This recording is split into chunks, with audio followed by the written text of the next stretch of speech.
Turƙa shi, tabbas fa kilishi za ta iya haɗiye ranta wato a cikin wannan kotu idan aka fara wannan shari'a. Duba da wasu harsashe da aka gano kan cewa tabbas fa Sumayya tana da rinjaye a cikin kashi 100 tana da rinjaye har zuwa kashi 70.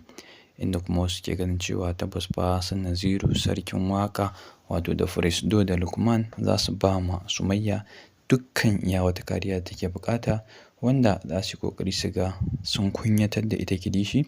game da wannan ƙulle-ƙulle da take a kan Sumayya da kuma Abba angon ita Sumayya. To mai sauraro, ka biyo mu a cikin wannan shiri inda za ka ji mu ɗauke da cikakken rahoton namu na wannan rana. Alhamdulillahi nahmaduhu wa nasta'inuhu wa nastaghfiruh wa na'udhu billahi min shururi anfusina wa sayyiati a'malina. Man yahdihillahu fala mudilla lahu wa man yudlil fala hadiya lahu. أشهد أن لا إله إلا الله وأشهد أن محمدا عبده ورسوله. أما بعد، السلام عليكم ورحمة الله وبركاته.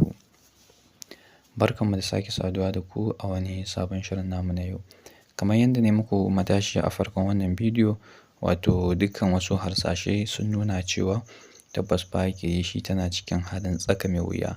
game da wannan ƙulle-ƙulle da take yi a kan Sumayya da kuma shi kanshi Abba Galadima,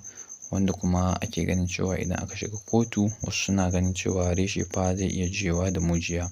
Duba da yanayin yadda wasu suke ganin cewa ita Amira za ta yi ƙoƙari ta faɗi gaskiyan abin da ya faru, ba za ta sake ta yi ma Sumayya sharri ba, wato kamar yadda ita kilishi ta kitsa ma ita Amira akan cewa idan aka je kotu za ta faɗi ƙarya kuma za ta faɗi gaskiya, wato duka za ta haɗa saboda a samu dama yadda za a kulle Sumayya ko a yi mata wani hukunci ƙwaƙƙwara. To sai kuma ta wani ɓarayin da ake ganin cewa ga su Firisdo wato ga kuma Lukman ga Naziru sarkin waƙa da suka zo zuwa gidan su Sumayya suka samu mahaifanta, wato suke furta mata akan cewa su fa sun zo ne akan cewa dukkan wani hali da za a shiga na faɗi tashi to suna nan kuma da su za a yi, kama daga kan kuɗi ko naira nawa ne za su yi ƙoƙari su sa, kuma za su ba da lokacinsu za su bibiya saboda sun san cewa tabbas Sumayya wannan abu da ake zarginta a kai ba ta aikata shi ba. Duba da yanayin cewa sun zauna da ita babu wanda bai san halinta ba a ciki. To kun ga ashe tabbas kilishi za ta kwashi kashinta a hannu kenan, duba da irin wannan munafunci da sharri wato da take yi akan ita Sumayya, wanda dama an ce duk mai haƙuri wata rana zai taɓa dutse. Ku duba dai irin wahalan da kilishi ta ba ma Sumayya a gidan nan, ta wahal da ita, ta wulaƙanta ta, ta wulaƙanta iyayenta da ƙawayenta, babu irin cin kashin da bata mata ba, amma duk da haka dai ta yi haƙuri. To duk dai alamomi sun nuna cewa in fa aka shiga kotun nan Sumayya tana da rinjaye a kai kuma za ta iya cin nasara akan wannan